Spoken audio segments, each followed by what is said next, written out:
Oh, you guys are just killing me that nobody's choosing this girl here. Oh, she doesn't like other cats, though.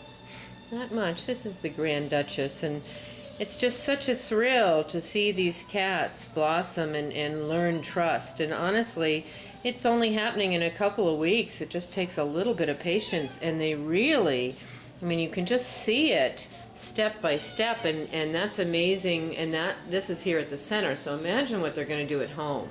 This cat just needs someone to believe in her, and she's going to believe in them, but it just doesn't happen overnight. It just takes a couple of days or maybe a couple of weeks, but I just love it when I see them make such good progress. And she now comes trotting up to me to say hello, and great eye contact, and friendly as all get out, and doesn't like other cats. But you know, she wants to be the only cat. That's okay. She wants to be the princess. Come here. Or the Duchess, I should say.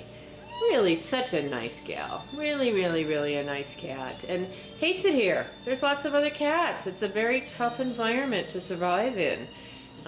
It's a tough environment to ask for attention in, to show her stuff when people come to visit.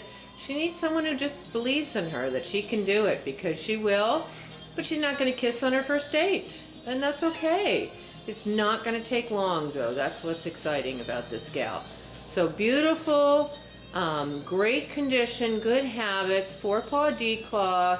You just got to give her a little time to trust you and know that you're going to, you know, you're not going to hurt her, you're not going to be mean, you're not going to yell at her, and she's going to be great. So come on, somebody, give the Duchess a home.